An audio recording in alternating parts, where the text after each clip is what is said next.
we've never gotten the X-Men movie we deserve. Since 2000, Fox has done an almost remarkable job at just not getting it, watering down classic comic book stories with blockbuster conventions that might be fun to look at but are lacking in emotional resonance. There have been some high points along the way, sure. Days of Future Past was a solid reminder of what might happen if filmmakers took comics seriously as form, and X-Men 2 very nearly matched the storytelling prowess of the 1990s animated X-Men series. Still, for a series that includes 8 movies, 9, if you include Deadpool, the successes are far outweighed by, well, everything else. In total, you've got 3 outright failures: X-Men The Last Stand, Wolverine Origins, Apocalypse, 3 fun but forgettable romps: X-Men First Class, The Wolverine, and 2 films that rank as successful: X-Men 2, Days of Future Past.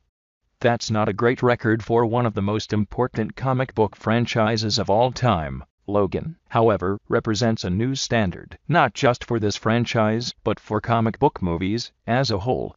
Gone are any notions about this being a genre for children. Forgetting the violence-y reason for its restricted rating, sheer depth of this film is enough to dispel the idea that being a comic book story alone is reason enough to be marketed for kids. This is a film with nuance and heart, easily becoming one of the best comic book movies of all time, if not the new champion. But forget even the comic book qualifier. Logan is just a great movie, period. It's a modern western about a changing world where the good guy might be bad, but the bad guy is downright despicable. In this outing, Logan is more Shane than Superman, a lonely cowpoke forced from a quiet life for one last ride to glory.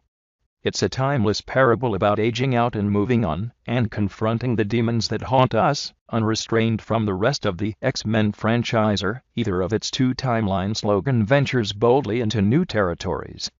In this world, all the mutants have died off or been killed, victims of humanity's never-ceasing war on difference.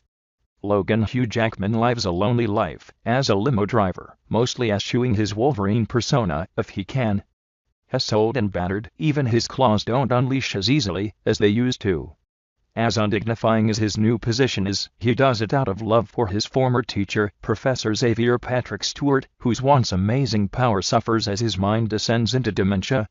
With no one else to care for him, it's up to Logan to see him through. It ain't much, but it's a life. His lonely serenity is shattered when a strange woman begs for his help. In her care is a young mutant, Laura Daphne Keene, and on her trail is a group of powerful mutant hunters. Can Logan protect the girl long enough to get her to safety? Like all Western travelogues, there are pit stops and side quests, trials and tribulations.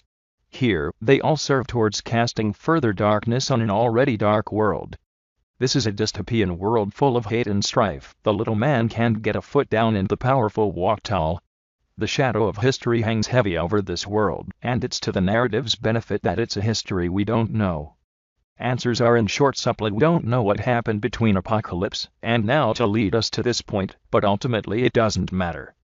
Something happened, the mutants lost, and humanity retreated into their paranoia and distrust. In a lot of ways, it's like reality today.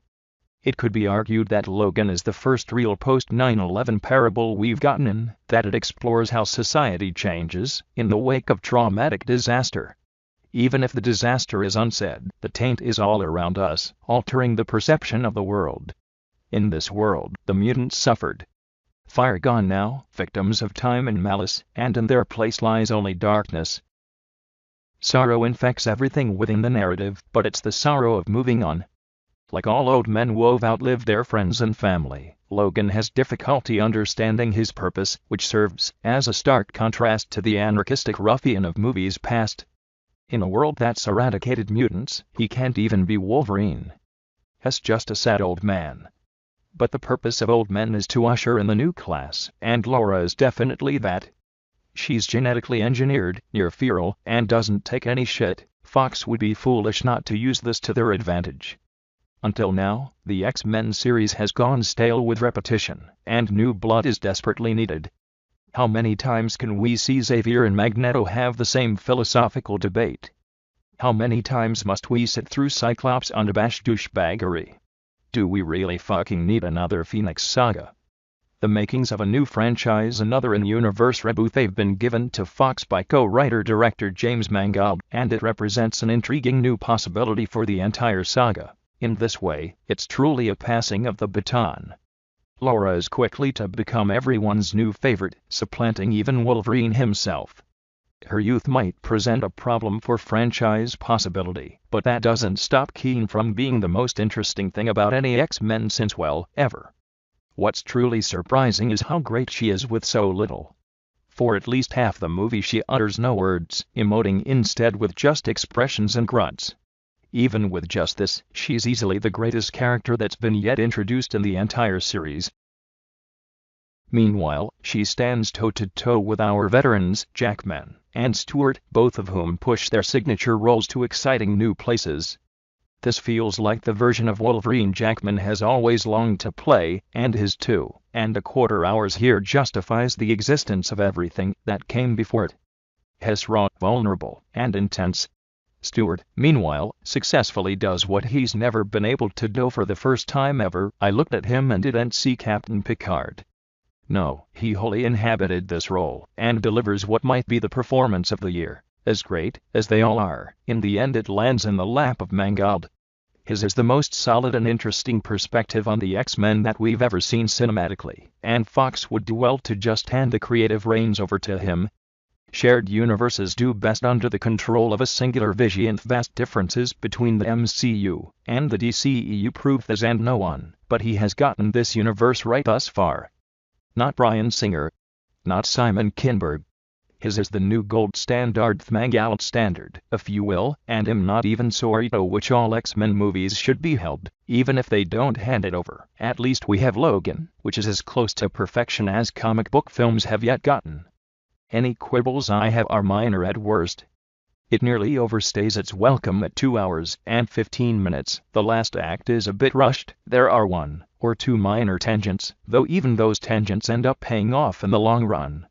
Still, even considering all of that, the overall effect is never lessened.